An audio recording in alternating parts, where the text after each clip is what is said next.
The world is changing faster than most people think, and not all of that change is bad.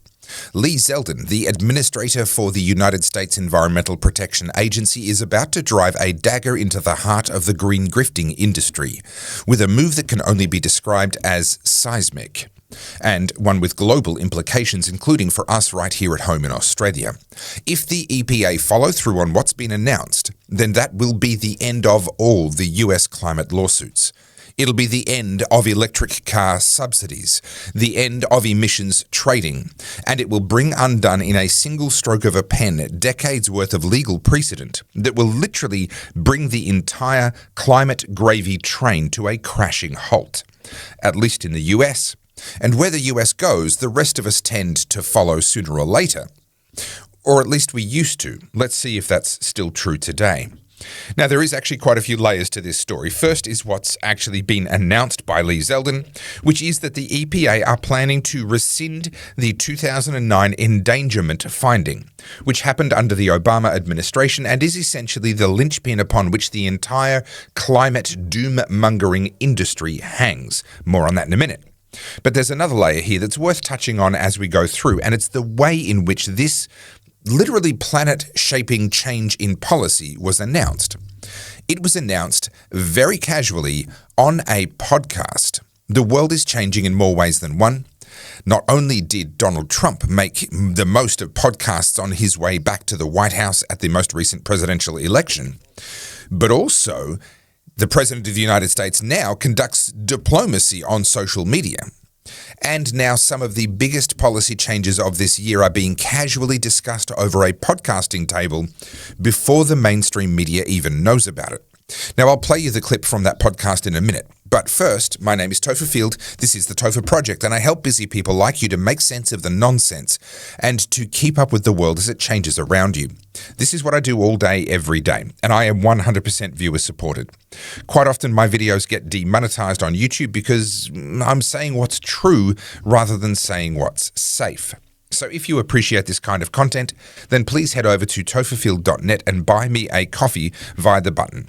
And if you haven't already read my best-selling book on government, power, and civil disobedience, then head over to goodpeoplebreakbadlaws.com and grab a copy of my first book, or my second book, or my multi-award-winning DVD, or my t-shirts and hoodies, and long-sleeve tees as well. And you'll be helping me to keep the Topher Project going. Okay, let me play you this clip from the Ruthless podcast where EPA Administrator Lee Zeldin pretty much just casually gives them breaking, world-changing news. You've got some big things in the works.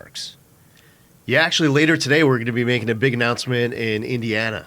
And something that happened back in the Obama administration in 2009 was that they put forward this regulation called the endangerment finding. Now, a lot of people are out there listening. They might not know what the endangerment finding is. If you were asked congressional Democrats to describe what it is, the left would say that it means that carbon dioxide is a pollutant. Carbon dioxide is an endangerment to human health. They might say methane is a pollutant. Methane is an endangerment to human health. And that's an oversimplified, I would say, inaccurate way to describe it. The way they did this was following a Supreme Court case in Massachusetts versus EPA. And the Obama administration said that carbon dioxide, when mixed with a bunch of other well-mixed gases, the greenhouse gases, that it contributes to climate change. How much, they don't say. It's more than zero. And they say that climate change endangers human health. So because of these different mental leaps, and by the way, when it's carbon dioxide mixed with all these well-mixed gases, they were only looking at mobile sources like vehicles, but a bunch of those greenhouse gases aren't even emitted from vehicles. Now, why does all this matter? Like, right out of the gate here, we're getting very wonky on like what this regulation means. Well, then there were all sorts of different vehicle regulations that followed. So this is like the endangerment finding in and of itself is the hub to the spoke of the left's environmental agenda, essentially. So this has been referred to as basically driving a dagger into the heart of the climate change religion. Like there are people who care. I mean, most Americans, we care about the environment. We want clean air, land, and water. Conservatives love the environment. We want to be good stewards of the environment.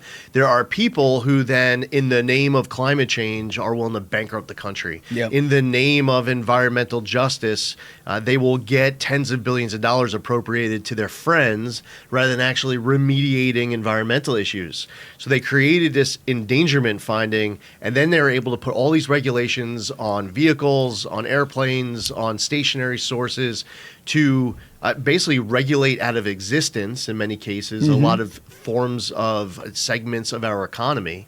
And it costs Americans a lot of money. What's the significance? How big is the endangerment finding? Well, repealing it will be the largest deregulatory action in the history of America. So it's kind of a big deal. The biggest deregulation in the history of America, and I don't think that's an overstatement either.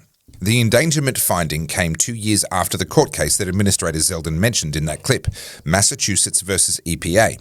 And that's important because that case was brought by a group of Democrat-dominated states for the specific purpose of making the US federal government regulate CO2 and other greenhouse gases. The case was brought because the EPA had previously refused to regulate greenhouse gas emissions from vehicles on the basis that a greenhouse gas in and of itself is not a pollutant, so it was not captured under the Clean Air Act, and they were correct. But the activists weren't happy about it. So they grabbed all the states they could, the ones that they could con, into helping them, and they brought a lawsuit against the EPA specifically, convincing 5 out of the 9 Supreme Court justices at the time, yes, it came down to a single vote, that the greenhouse gases, including CO2, are pollutants. Now, that's an extraordinary thing to say, given that that would make nature itself a polluter. Every wildebeest and hippopotamus is now a polluter, according to these 5 well-dressed idiots. But never mind that it makes no sense. That is what they said.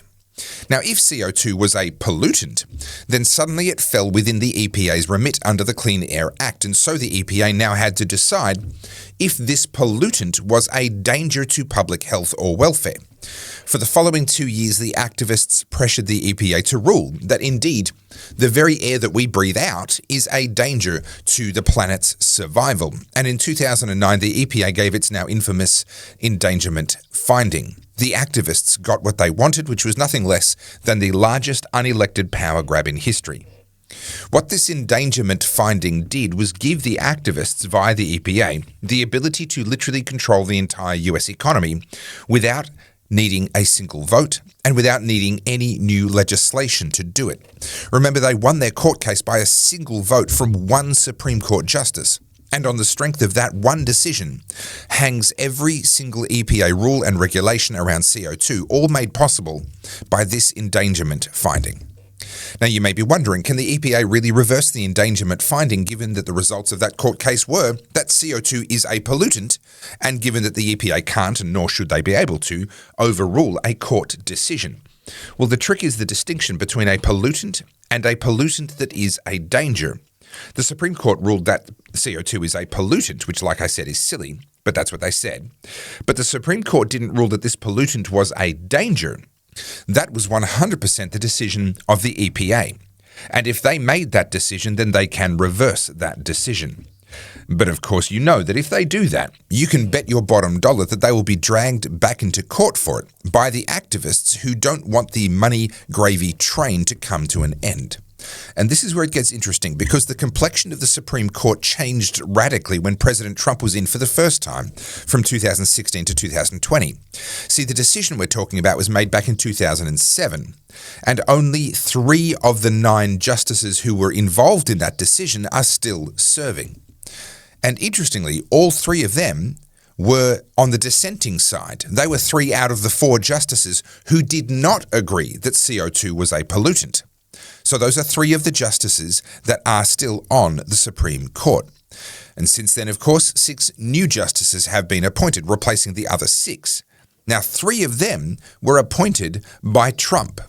Now, that's not a guarantee that they'll agree with him that CO2 is not a pollutant, but he only needs 2 out of those 3 that he appointed to join with the 3 remaining since 2007 and that decision will be overturned. So any activists thinking that they might want to tie up the EPA in lawsuits might want to be careful what they wish for.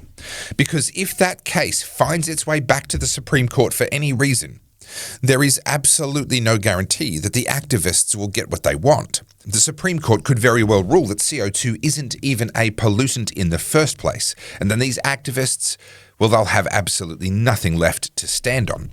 But you know they're going to try something. They're already screaming blue murder from the rooftops about this proposed deregulation. According to The Guardian, David Doniger, a climate expert at the Natural Resources Defence Council and Environmental Group, said it was virtually impossible to think that the EPA could develop a contradictory finding to the 2009 standard that would stand up in court. Doniger and other critics accuse Trump's Republican administration of using potential repeal of the endangerment finding as a kill shot that would allow him to make all the climate regulations invalid. If finalised, repeal of the endangerment finding would erase current limits on greenhouse gas pollution from cars, factories, power plants and other sources, and could prevent future administrations from proposing rules to tackle climate change. Yes indeed. In fact, that's the point. This move, announced casually in a chat on a podcast, is truly the biggest single deregulation in history. But that doesn't mean that it will be easy or fast. You can bet your bottom dollar that the activists, the carpetbaggers, and the doom mongers will be out in force trying to stop or delay this for as long as they possibly can. Remember, these career bureaucrats aren't up for re-election in 3 years the way that politicians are, and Trump, of course, can't run again. So if they can stall things for long enough, then Trump will be gone, and they can hope for a friendlier EPA administrator or a friendlier president who will help them to get their gravy train back on the rails. Well, this last week has certainly been an exciting one, with this announcement coming on the back of the Energy Department's report that I covered in a previous video. And it truly looks as though President Trump is serious about completely derailing the climate change gravy train. But watch this space, because there is a lot of rich and powerful and well-connected people inside and outside of the US government and the EPA who have a vested financial interest in keeping the gravy train going. My name's Topher Field. This is the Topher Project, and I help busy people like you to keep up with the world as it changes around you. There's some big moves and changes coming out of the US on the climate front right now, and I'm making it my business to help you stay up to date with these stories as they change. I am 100% viewer supported, so if you value this kind of independent media, then please buy me a coffee via the button at topherfield.net.